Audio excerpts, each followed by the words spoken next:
La générosité et la richesse du bref texte du jour, Éphésiens 2, 4 à 10, seulement 139 mots, surprennent avec la prolifération inattendue d'une bonne vingtaine de mots-clés essentiels à notre vie spirituelle chrétienne. Je vais en retenir juste trois petits mots, que dis-je, trois grands thèmes: la grâce, le salut et la foi. La grâce, nous allons tout de même en développer trois thématiques correspondantes. Je me permets d'énoncer le plan de vol pour ne pas vous perdre en altitude. La météo est bonne, il n'y a aucune turbulence, surtout si personne n'endurcit son cœur.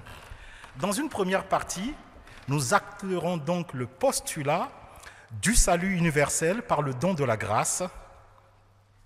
Ensuite, dans une deuxième partie, nous explorerons le paradoxe de la primauté exclusive de la foi sur les œuvres. Ce sera donc notre thèse.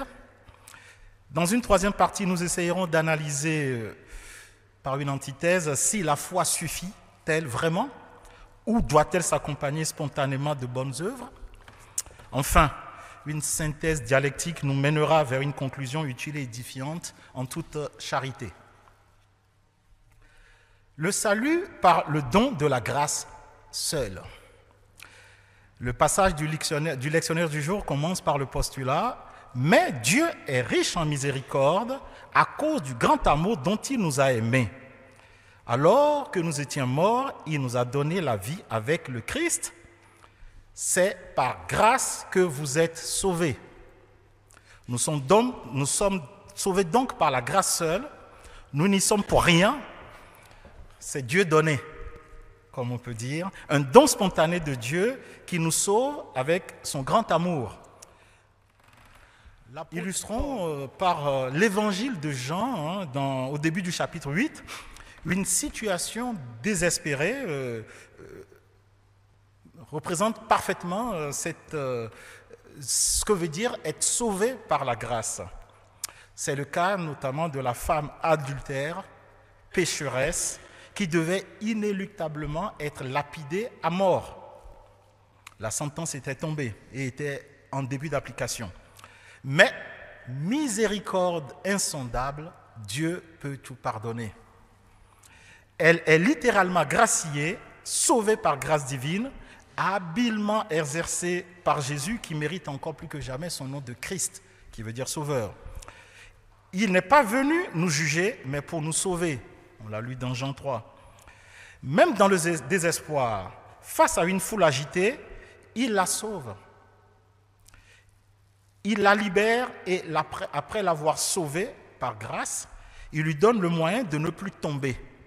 Va et ne pêche plus. Oui, nous sommes sauvés par la grâce. Difficile en ces temps sombres de guerre, de stress, de conflits, de réaliser et de témoigner de cette grâce.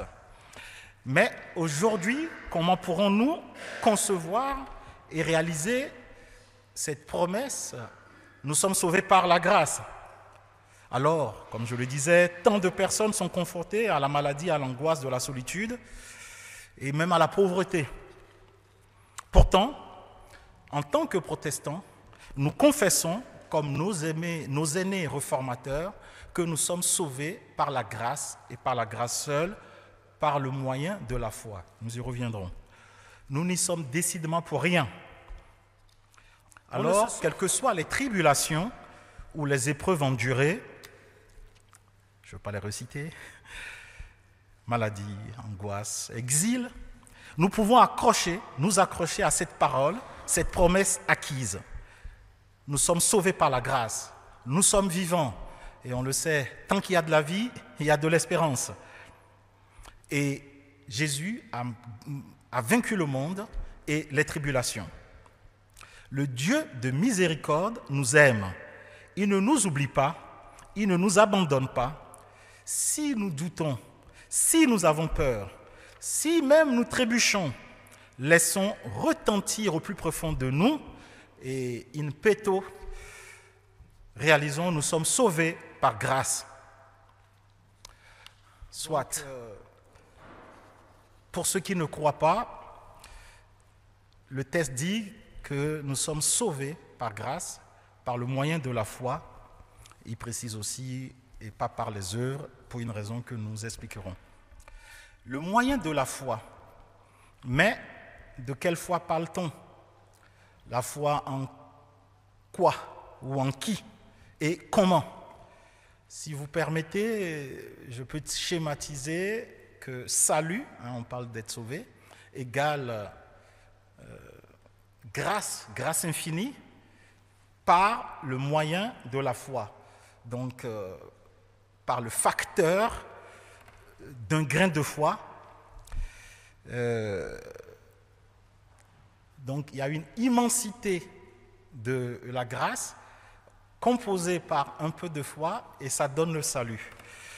Je ne veux pas faire une démonstration froide, quoique implacable, mathématique, mais dans une équation avec l'opérateur multiplication, quand un des deux termes est nul, toute l'équation, le résultat est nul. Et prolongeons l'analogie. En mathématiques, quand on prend l'infini, donc l'infiniment grand, la grâce infinie de Dieu, et qu'on compose ça par le facteur foi, infini, grâce infinie fois une fois égale infini. Et même quand on compose l'infini par une demi-fois égale infini. Et toujours en mathématiques, on prend l'infini, on le multiplie par 0,000, je m'arrête 1, et donc on matérialise ça par epsilon, c'est toujours l'infini. Donc la démonstration est ainsi faite que même par un petit grain de foi qui vient agir comme une enzyme révélatrice, nous conservons cette grâce. Apportons donc notre petit grain de foi à la merveilleuse équation de salut par la grâce infinie. Ceci dit, la foi suffit-elle? Ou bien faut-il des preuves continues de foi, comme les preuves d'amour que j'avais introduites tout à l'heure, réciproques, au oui, je le veux? Est-on sauvé par sa foi ou par ses œuvres? Encore une question mal posée. J'ai eu l'idée d'un paradoxe. Prenons par exemple un avion solaire de la compagnie Soligracia, compagnie universelle Soligracia, qui, dans ses multiples rotations, se pose exprès sur le tarmac pour venir faire escale et embarquer un passager invité gracieusement. Et ce passager traîne, doute et demande est-ce qu'il faut faire la recharge de kérosène, de gasoil, non, essence.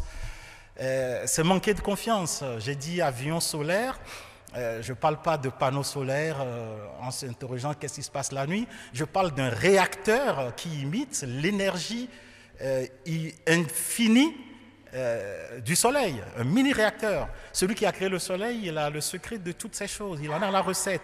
Faisons-lui confiance. Il nous est demandé juste d'embarquer. Toutes les formalités sont faites par le super agent JC001. Donc, qu'est-ce qu'il nous faut? Juste se présenter et embarquer. Et toujours pour relativiser la primauté ou l'exclusivité supposée de la foi, notamment sur les bonnes œuvres, nous n'allons pas user d'arguments exogènes ou de spéculations superfétatoires. Sola scriptura, nous allons prendre 3 passages bibliques fondamentaux parmi tant d'autres.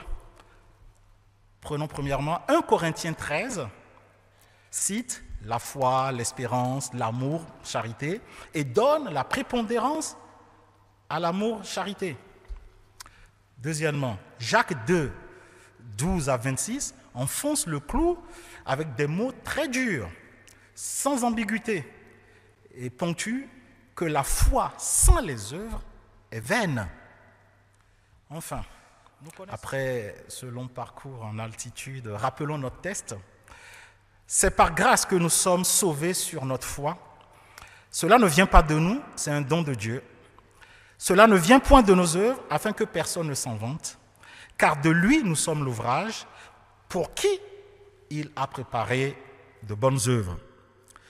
En reformulant ce rappel littéral du texte, je vais enfin pouvoir conclure en m'appuyant solidement sur les 5 piliers fondamentaux de la réforme protestante, les 5 solas réordonnés.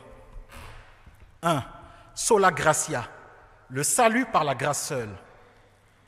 2. Sola fide, par la foi seulement. L'homme n'est pas sauvé par ses œuvres. Il lui est donc simplement demandé d'avoir confiance en Dieu. C'est la foi seule. En qui, en quoi, nous l'avons vu, en Christ seulement. Solus Christus. Donc ça fait le 3e. Et comment et où découvrir cette foi? Sola scriptura, par l'écriture seulement, au sens parole de Dieu. La Bible nous dit, la foi vient de ce qu'on entend, et ce qu'on entend vient de la parole de Dieu. Ainsi, ce n'est pas par nos œuvres induites, mais, 5e, soli Deo gloria. À Dieu seul la gloire, seul digne de louange et d'adoration. Nous allons lui chanter tout à l'heure à toi la gloire en ce temps pascal. Permettez-moi de suggérer humblement un 6e pilier, sola caritas, l'amour charitable seul. Selon le plus grand commandement, tu aimeras ton prochain comme toi-même. Allons donc pratiquer la charité au quotidien, maintenant que nous réalisons par la foi le salut qui nous est acquis de la grâce miséricordieuse et de l'amour infini de Dieu. Amen.